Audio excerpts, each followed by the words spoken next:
Norfolk International Airport was moderately busy today as travelers made a point to try and beat tomorrow's possible walkout by the traffic controllers.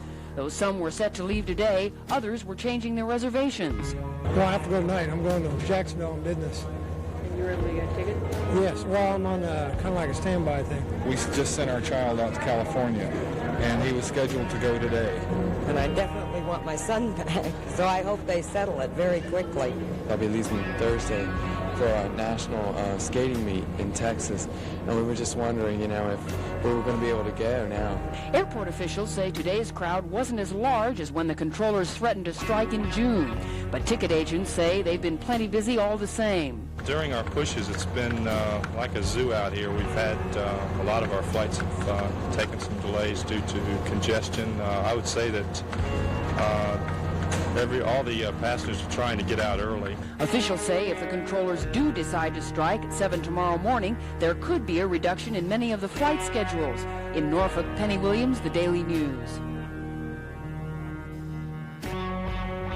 Although air traffic controllers put away the strike signs June 22nd, local union members are rejecting the FAA's latest contract offer by an overwhelming margin. Norfolk patco president Steve Waller. Well, right now we've had 2/3 of the patco members voted, and it's over 90% in favor of rejecting a contract. When the controllers reject the contract nationwide, as they're sure to do, the union will start bargaining with the Federal Aviation Administration again. But the government says no dice, it won't budge an inch.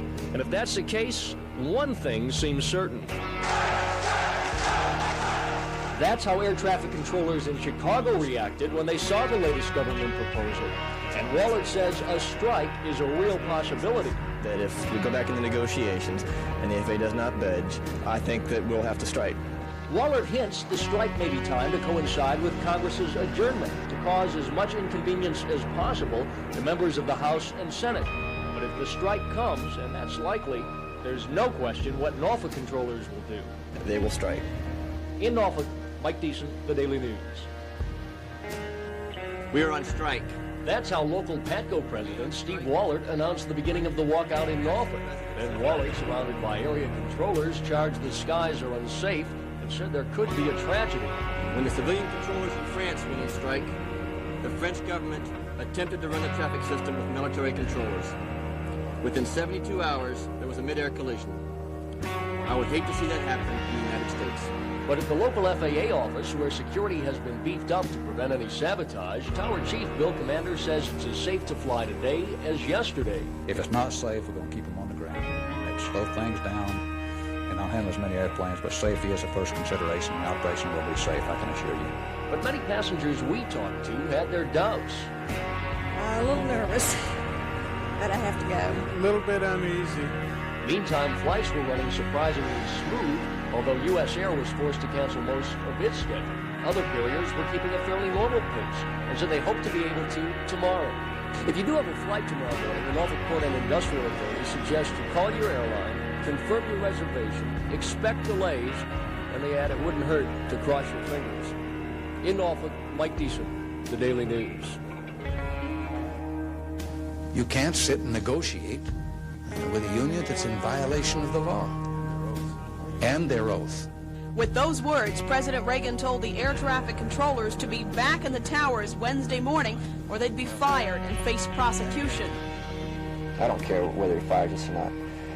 If he does, it's going to take years to get controllers back in the field. The union is betting that by holding out in an illegal strike, it can use public pressure to force the administration to meet its demands. And Wallert says the government isn't coming clean with the facts and the figures.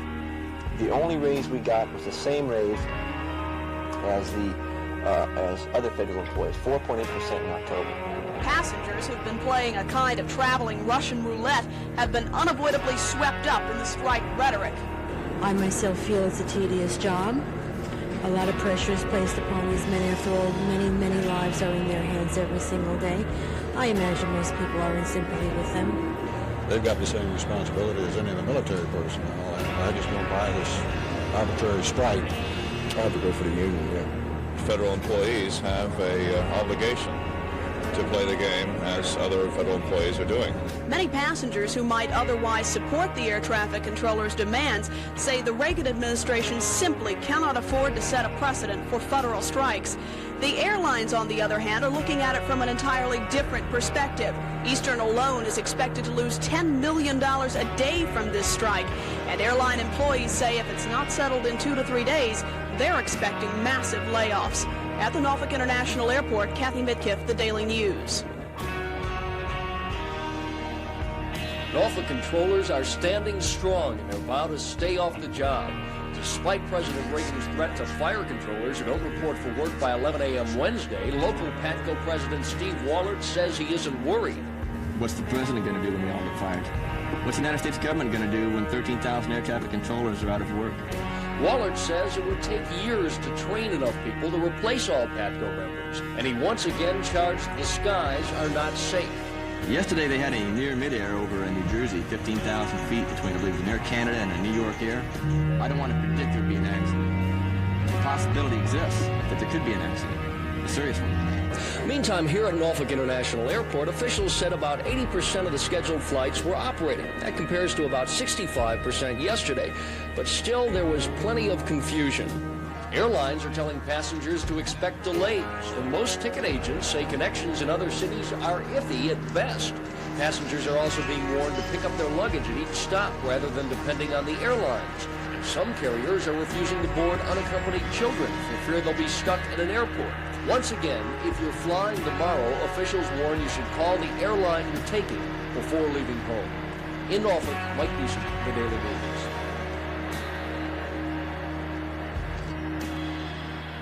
The fact that he was jailed was no surprise to Norfolk PATCO President Steve Wallert. The morning the strike began, Wallert said he expected to be arrested. Do you expect to go to jail? Yes. What about the rest of the guys behind you? How do you assess the whole jail situation? Our members are prepared to do whatever is necessary. They are aware of the consequences, and jail is one of those that they are one of those consequences.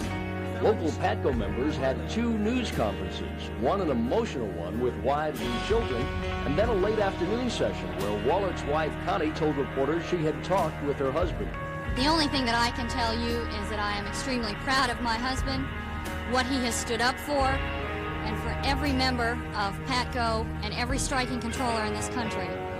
Meantime, pickets went up for the first time at Norfolk International Airport because PATCO members say they want to show the FAA Wallert's arrest doesn't intimidate them, and they hope to convince other unions not to cross the lines. Former local president Bob Cameron says he thinks Wallert was the first to be jailed because Norfolk has one of the strongest controllers locals in the country. And it would seem to be perfectly reasonable to assume that if you could break the will of PATCO in Norfolk, theoretically you could break the will of an awful lot of PATCO locals. I think they're finding out that is not at all true. Although everything about Wallert's arrest isn't known, there's one thing for sure. If the FAA was trying to intimidate the Norfolk controllers by arresting their leader, that move has certainly failed. In Norfolk, Mike Deason, The Daily News. Earlier today in Norfolk, former local PATCO president Bob Cameron, surrounded by union members and their families, defied the president's back-to-work order and challenged him. President Reagan, the ball is in your court. There are still 51 controllers standing beside me and behind me from Norfolk. We're hanging tough, and I can tell you this morning, we'll stand here for as long as it takes. Towards the end of the emotional news conference, Cameron explained what he thought members have gained, even if they lose their jobs. If nothing else, Mike, we have stood up for what we believe in. And I realize that's a hell of a price to have to pay. But at least I'll be able to live with myself. And I know my friends, my family, my co-workers will be able to very comfortably live with themselves. Perhaps in poverty, but they'll certainly be able to live with themselves.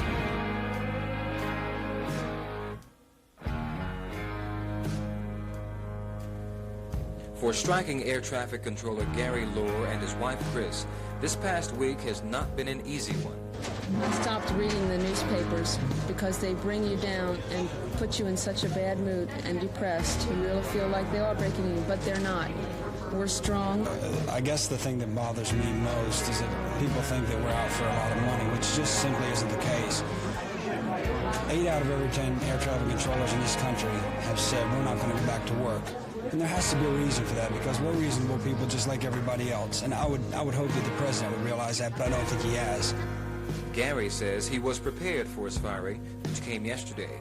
But like the rest of the families here at Union headquarters, he still believes the walkout was necessary in view of the stressful working conditions and high burnout rate.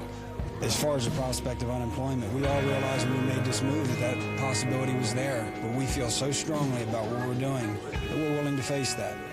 And I think that that says something in itself, because these people around here, you ask any of them, we love air traffic control. We get satisfaction out of doing that like we probably would never get satisfaction out of doing anything else. But if this is a price we have to pay, we're standing up for what we feel is right. With public opinion increasingly against the air traffic controllers, combined with the Reagan administration's hard line, families like Chris and Gary Lohr say they will continue to meet here at PATCO headquarters and elsewhere to show support for one another during the strike. In Norfolk, Don Roberts, The Daily News. Norfolk controllers remain resolved not to go back to work. And at their daily press briefing, Acting President Bob Cameron predicted the system will fail next week when fatigue sets in on the skeleton staff. Cameron also issued a warning to anyone who applies for a $32,000 a year controller job. If 32 looks good as an air traffic controller, wait till you've done it for a couple of years. It doesn't look like much at all. And believe me, I mean that sincerely. 20,000 applicants, my job's available. I've been fired. Give it a try. And I'd like to talk to you in about 5 years and see how you feel then. But despite Cameron's warning, the Federal Job Information Center here in downtown Norfolk was flooded with applicants who want to be air traffic controllers. The application for air traffic controller has been nonstop. That's Supervisor Marion Bullock, who says the order has come down to process the applications as quickly as possible. Richard Auger is applying because he likes the salary and thinks his timing is right. When I heard they were on strike, I thought it was an opportunity. Mike Hotchkiss is another prospective controller who says he can live with the stress and the no-strike provision. Well, something to live with if you take the job. That's one of the things you put up with. That no-strike clause is something the government is making a point to stress. You remind everyone who fills out an application they have to sign a form that does not permit strikes by government employees? Yes, definitely so. In Norfolk, like these are the Daily News.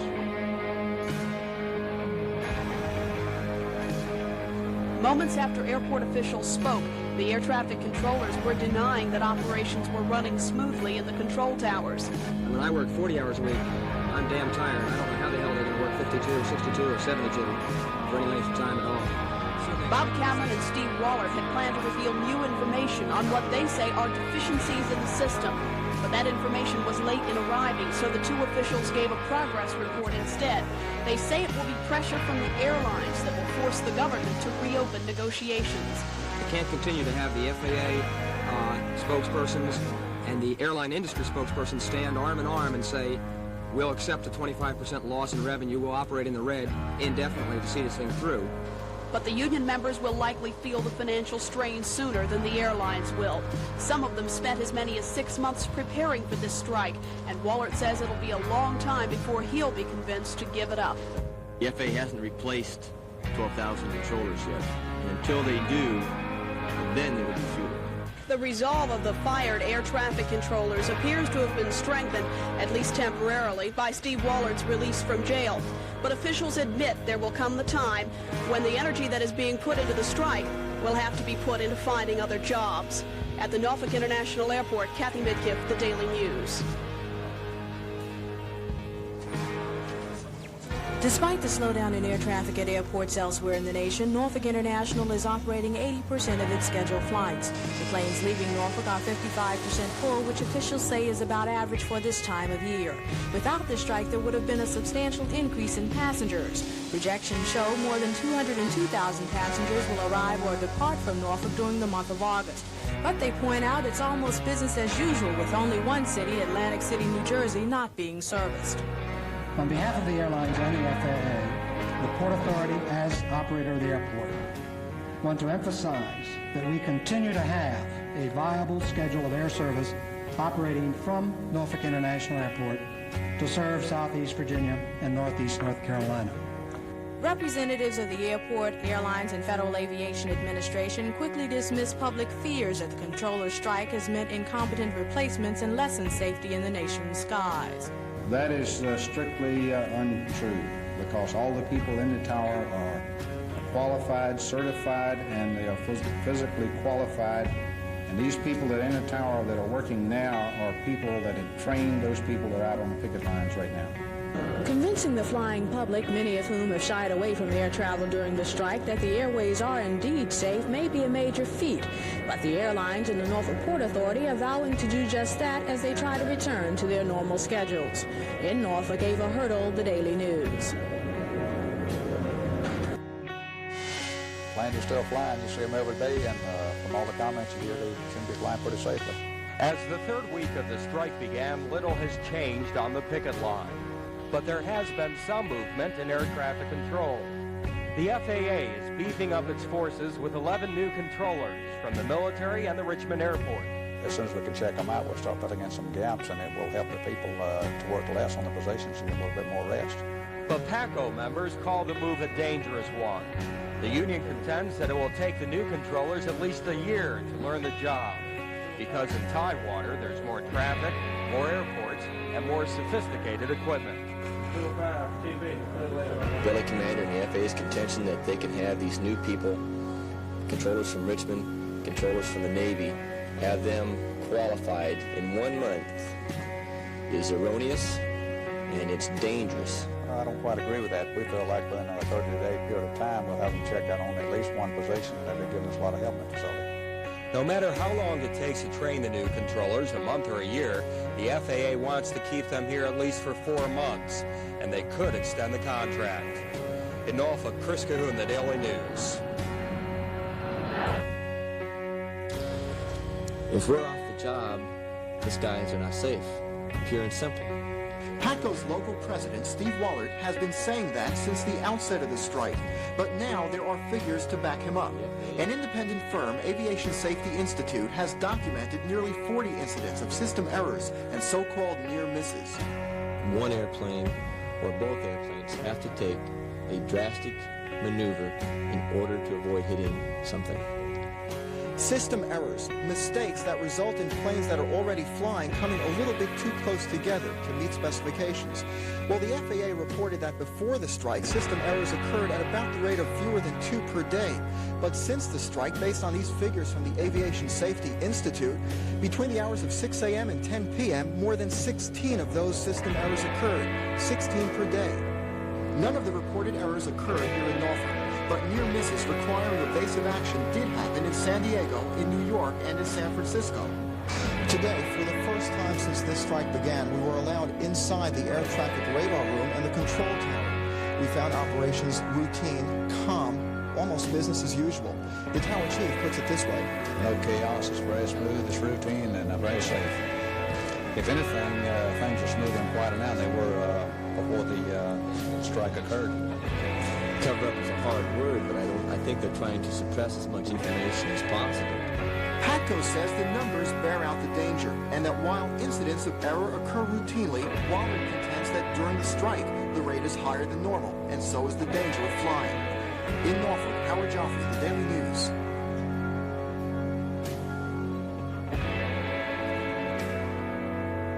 Members of Norfolk's Air Controllers Union could be closer to getting their jobs back if union members and the government would reopen talks. The strike is now starting its 4th week, and though Union President Steve Wallert says morale among his men is high, the desire to negotiate is there as well. Pay is an issue, and pay is negotiable. And in any labor negotiations, you always start out with more, you always ask for more than you expect to get. But weren't the members adamant about an increase of $10,000 a year? We asked for $10,000 across the board. We knew we were not going to get that, but that was the starting point. The FAA has refused to counter that. Though Wallert says he and his men will stay out as long as it takes to reach a settlement, there seemed to be a slight bending of the issues on exactly how much pay and how many reduced hours they'd be willing to settle for. I would go back, and I think many of the members would go back if they gave us a reduced work week, they gave us a retirement system, and they gave us a nominal raise. We are the most overworked controllers in the world. In Canada, they work 34 hours a week. In Europe, they work as low as 29 hours a week. The United States works 5 times more traffic than anybody else in the world. They still work a 40-hour week. Walter admits that when the air controllers walked off their jobs, it was illegal. But he wonders why would 12,000 men do such a thing unless their requests were reasonable. At Norfolk International Airport, Penny Williams, the Daily News. The air traffic controllers. It's been about 5 months now since the veterans were fired for striking, and we wondered what Christmas is like for them. Mike Goldstein has the report. Local PATCO president Doug Ramsey still comes to the union office each day to work. Yet he still owes $2,000 in court fines. His union has been decertified. It has no money. And the office is only there because the AFL-CIO has donated it. Well, I don't think expect anybody to feel sorry for us. It's not the most joyous Christmas we've had, but it's the first time in years for most of us that we've been off on Christmas, so there's some good parts to it. Ramsey is one of 160 Salt Lake controllers who lost jobs. He has not found another job and says he doesn't want one yet. The government finally offered to let the fired air traffic controllers come back to work in government jobs, but not here as air traffic controllers. Not one of the fired Salt Lake controllers took Uncle Sam up on the offer. Instead, all but 3 of the fired local controllers have found other work. Joe Heim works at a sporting goods store selling shoes and is planning to go to school. Chris Sanchez is selling cars and says he's happy. And Joe Stefanishin works at a Radio Shack store. Is this anything like what you were doing before? No, not at all, but I find that I enjoy it. More than what you were doing? No, there's something special about being a controller.